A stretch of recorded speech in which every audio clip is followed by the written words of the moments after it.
Hey guys, it's Ben the Coin Geek at Old Pueblo Coin. Thank you for being here today. Today we have a real fun open box video. I can't wait to show you some ancients. As always, like, share, subscribe. Do the algorithm stuff, please, and thank you. Helps the show get noticed. And, we try to spread love. So if you want to spread love, then do those things. Here we go, guys. Ancients. So actually, these coins were sent in on the, what would you call this? The standard uh, speed, so which is actually like the faster speed instead of the economy. And it only took about 6 weeks, which is pretty good for ancients. Ancients used to be really kind of backed up. Now it's the US stuff that's backed up. Very cool stuff here. This big silver coin is Tetradrachm. This is Philip II of Macedon. And Zeus and a youth on horseback. So this is Zeus, and the other side is the youth on the horseback. Early posthumous issue. So posthumous means it's after you're human. Post-human means you're dead. That's like posthumous. What a word. God, I love those people. So this one is graded fine. They called it 3.5 and 3.5. One of the things that's hard on these, I will say, is that when there's a problem, they put it right there in super fine print. And it's like you wouldn't even notice it if you just looked at this case. So you kind of have to always look right there. Flan flaw, which I find to be an interesting thing because I think they're talking about this big circle on the cheek that almost moves around all the way. So I don't have exact pricing on these guys. Should be available for sale. If any are available for sale, they'll be in the show notes. I think that guy is probably about $300, $350. Next up is an interesting piece. This is Vespasian, and starting in 69 AD. He was the end of the 69 AD guys, right? So there was 4 different rulers in 69 AD. Good times. So this one is from Antioch in Syria. So it has a kind of a larger flan, and you'll see that on Syrian coins and Egyptian coins. They're kind of this fatter looking coin, and you've got the rough looking bird on the back.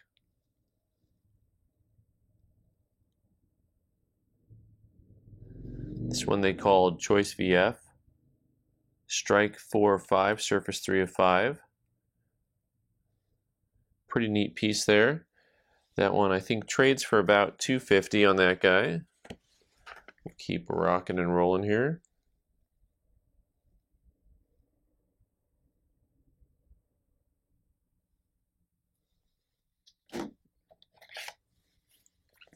So we're going to get into a few of the earlier Roman coins, and then we're going to get farther down the line. This isn't, I guess, not that early. This is Hadrian, 117 to 138 AD on denarius. I liked this coin because it had just kind of that fun little tone to it, and really a nice strike overall. Restituto Ori, that's one word, Restitutori Galilea. So this is a very popular type. Hadrian raises Gallia. Restitutor Gallia. So if you want to get the full label with all the good stuff on here, it costs extra. The economy service is less. This is Choice VF, strike 5 of 5, surface 3 of 5. Collectors have kind of gone bonkers for things that are 5, 5, 5, 5. One of the things that you'll see about this group of stuff is that a lot of them are going to be strikes of 5, 5, because we had the person who put these together really was detailed. The Hadrian is, I think, about 275. Now check out this Septimus Severus. I know it sounds like it definitely sounds like he's a Harry Potter character, but he is not, I assure you. Just an outstanding strike all the way around, the centering, Victoria Brit. So a lot of coins that were struck were commemorative. So this is victory in Britannia, Brit. I don't know all the history of that. Some of you guys are like, oh, I know exactly what that means. I haven't watched Game of Thrones or whatever. So this is Choice AU 5535.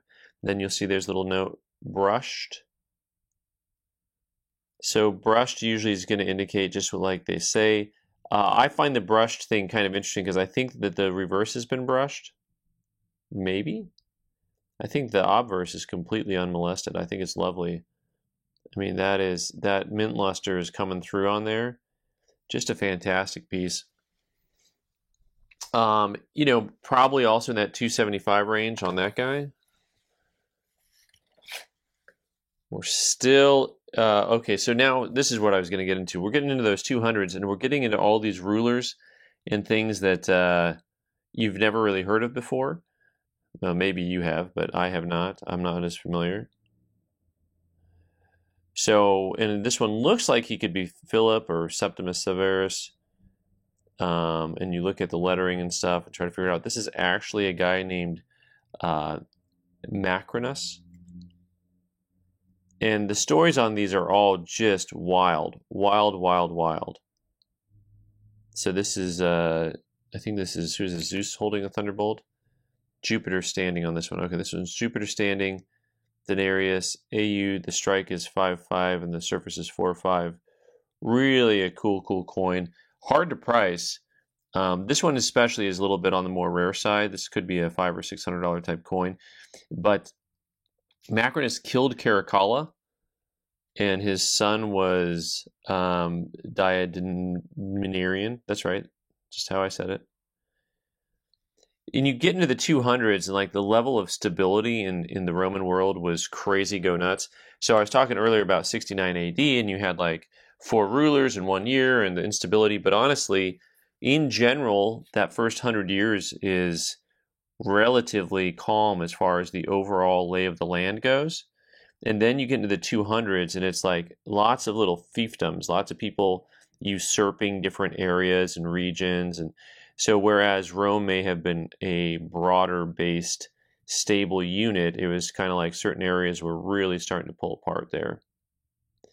This is another coin that just has a stunning look to it for an ancient, and I'm struggling with how to price it.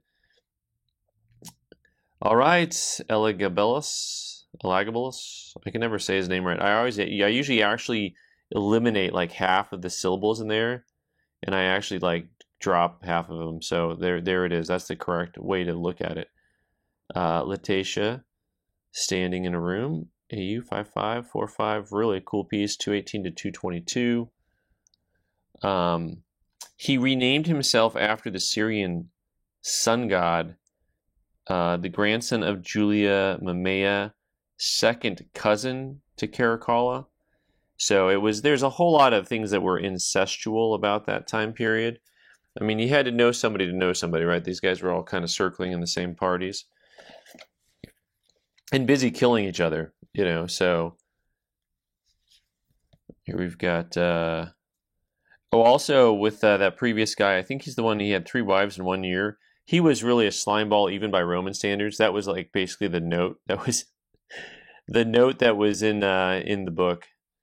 So this is Severus Alexander, someone who's a little bit more well-known. Look at this. This is 222 to 235. So he had more than a decade reign. He's actually considered popular. So here's the thing. Like, if you were popular with the elites and with, you know, the Senate and with the army, you probably had generally peace. Here's Mars. You can see it says Mars, M-A-R-S. So you generally had a longer reign, a more peaceful time if people liked you. And, you know, the guys that are like taking 3 wives and having people killed usually didn't rule quite as long as the guys that, like, especially if the army liked you, because coups came in all the time, not Bob Cousy, but coups came in all the time from the military. And so lots of times you'll see the guys who take over are military leaders. Here is Philip I, and you know, he actually only was these coins. Let's see, 244 to 249 AD. These we see a lot. This is Antoninianus. They call it a double denarius. This one, a little bit more common, a beautiful coin though. This one is an AU and they call it a 5-5 strike again. Laurel in the wreath. Felicitous imps. So happy people. Celebrating. Felicity. But a nicely struck piece. This one's a little bit more affordable. I think that's going to be in that 150 range, a little bit more available. I think we got a couple coins here that are a little bit more available coming up because we've got that and posthumous. So the denarius, pardon me, they call them a double denarius or an antinnianus. I've always called them antinnianus, and now all of a sudden they're getting labeled as double denarius. So 260 to 269. The Romano-Gallic Empire, not garlic, Gallic. I'm sure it's all of the above. Oh yeah, this one's got to be extra money. It's got a boat on it. Look at that. Another Latitia hog. That's a neat piece. I have not had that before. I'm gonna have to figure that one out. This one might be a couple hundred because of the galley on the back, but it could be 150. Once again, really strong strike and surface quality on this piece. Choice extra fine. I thought that one was an AU looking at it, but choice extra fine is good. Cool coin. And here we go, getting again into the time period where it's the opposite of Cheers, where nobody knows your name, right? Come on now.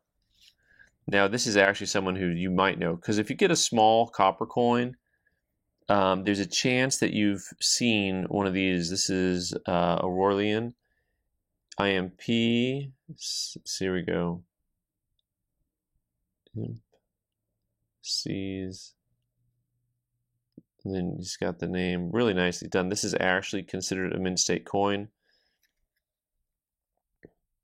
And just really, really interesting to see, you know, the workmanship on these coins is so much more immature compared to the earlier Roman coins. But you still get some that look absolutely lovely. This Aurelian 270 to 275. Mint state 5555. This is like the holy land of grading for Roman coins. So I don't know exactly what that's going to go for. That's another one that may just, even though it's considered a common coin, it may just be a grade rarity. So like when you get a coin in US coins that suddenly is unavailable and like MS68, you know, and all of a sudden the price quadruples. So that might be a $400, $500, $600 coin on that one. Next up,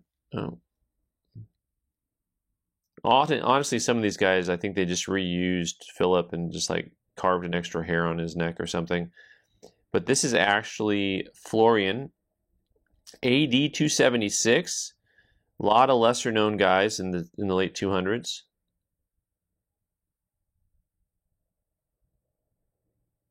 Kind of like, you know, NBA basketball from the 2010s, right? Like who was playing then? So Florian, let me see here. Florian was Aurelian was, by the way, Aurelian, I did have a little show note here on him. He actually ruled only 5 years here, but he was generally liked. It looks like he cleared out the usurpers, right? So, you know, he was one of those guys that went through and tried to reunite places by getting rid of the usurpers. Here you go with Florian. 1 year. There's only 20 different coins of all types that this guy created, which is a very, very small amount. Half-brother of Tacitus lost to Probus. Like he challenged Probus, and then Probus kicked his butt. So Probus is one that you will see a little bit more frequently from this time period, from the late 270s, late 200s. Righty. So this is about a $300 coin, by the way. This, maybe more. I don't know. Here you go. It's XF, but it's 5555 again. Very difficult to get those in general. So then Florian, I gotta get this right. So then we get to Numerian here. So this is another guy, 283, 284. Numerian, here's another guy that I wouldn't know if it weren't for the fact that I had the book. I can make out his name pretty clearly right there in the top center. N-U-M-E-R, mostly. It's abbreviated at the end, maybe Numerian. But this is a Choice AU, another coin that is a 5555 on surface and strike, which is very hard to get, especially on these little bronze pieces.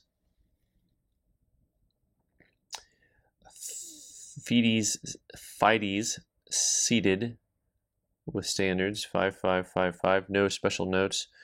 Numerian, the younger son of Karas, also only 29 coins. He was able to be there for a whole year and a half because he was a poet, and who doesn't like a poet? Then you get to Carinus, is the older son of Karas, keeping it all in the family.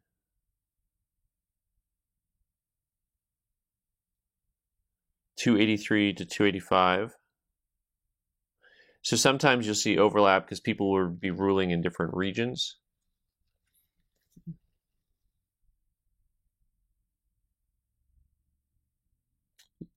Interesting because, you can actually tell that the person standing there looks like a youth, looks like a young person by Jove.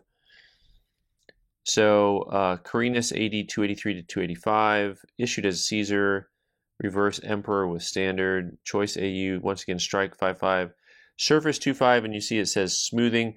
I can actually tell you or show you the obverse once again on this coin looks very original and unmolested. The smoothing is actually, I picked up on it below, at the very bottom. That whole area of the metal has been reworked, almost like they were taken off a mint mark or something. And it's just in that one spot right there, and you can kind of see it, and then the rest of the coin is normal looking. So for Carinus, I think this is about a $200 to $250 type coin. Another guy who only had a handful of coins made, 30, 31, something like that. And the last coin in this box is from 310 to 313 AD, I think a little bit more available type coin. But the grade is really nice. Once again, this is a Maximinus II. So, once again, very nice looking portrait. And these little Roman bronzes, that could. There's actually quite a few pretty rare rulers in those later 200s and early 300s. Really fine examples. Good ab work there. So this is a Choice AU with a strike of 5.5, a surface of 4.5. Another coin that's probably going to be in that $250 to $300 range, just because of the quality. And that's it. That's all she wrote.